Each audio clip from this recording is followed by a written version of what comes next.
have Matt and Derek here from Texas Roadhouse, and it smells so good. Who knew you'd want prime rib for breakfast? But this looks amazing. So I know a lot of people will be cooking this holiday season, so you guys are going to show us some tips and tricks to make us kind of be as good as chefs as you guys. Oh, yeah. I mean, we'll get you there, close to it anyway.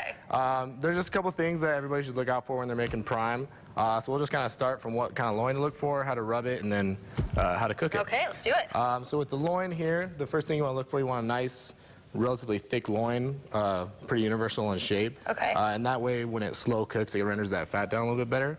Gives it a little bit more flavor that way. And then when I pick out my prime rib, if you can find it and get a good look at it, if you can find a little bit more fat in the middle here that kind of spider webs out, if that's a good way to think about it, that small bit of fat will really melt back into the prime and really add a lot of flavor. So that's how you can find like a really good piece of prime rib to add more flavor to it on your holiday Thanksgiving feast, whatever you're having. Yeah. And then on the back of this, sometimes on some prime rib, if you want it to be absolutely perfect, there's some stuff on here called moleskin, and you can kind of tell. And if you take a knife, it's got like a pinkish hue to it. Yeah. And normally if you just want to test to see if it's there, you can see a little score there.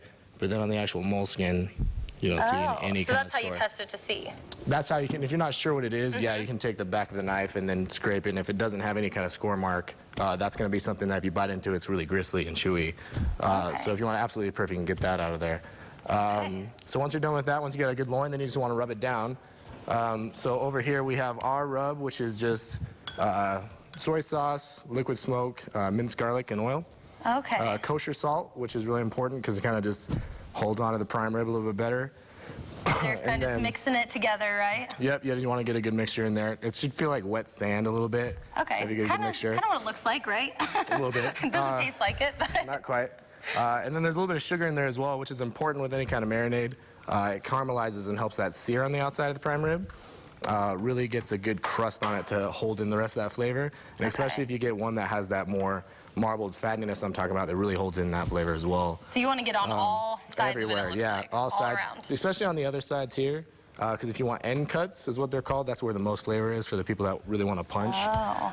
So yeah, all the way around it, all the way through it. And then another component, I don't know if I said, is soy sauce in there. A little bit of an acidic component to it, and with any marinade. You want some acid, and you want some sugar. So you can change up the rub, but both of those things, sugar helps it caramelize and crust. Acid helps break down that fat a little bit so it can actually get into the prime rib. So it's the sugar and the soy sauce, and those are the two that's mixed in there? And then liquid smoke, garlic, and pepper, and yeah, that's pretty much most of it. It looks good. So the So sugar what do you and do the acid after is that? So once it's like that, you just rub it down.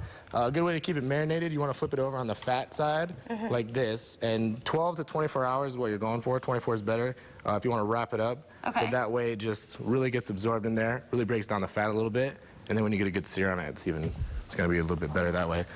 So after those 12, 24 hours, then you just need to cook it. Okay. So that's the most important part. Yep. Biggest thing, it depends what you have at home. If you just have the standard oven at home, you just want to do it at 300 degrees with a little bit of water as well in the oven, and that'll help vaporize some of that water molecules, cook it a little bit better. And then we'll impress all of our friends at home, right? And they'll turn out like this? It should turn out like that every time, yeah. Great. Well, thank you so much for coming on, you guys. I appreciate it. Yeah, no problem. And still to come this morning, we take a look at your KCBI News Today headlines.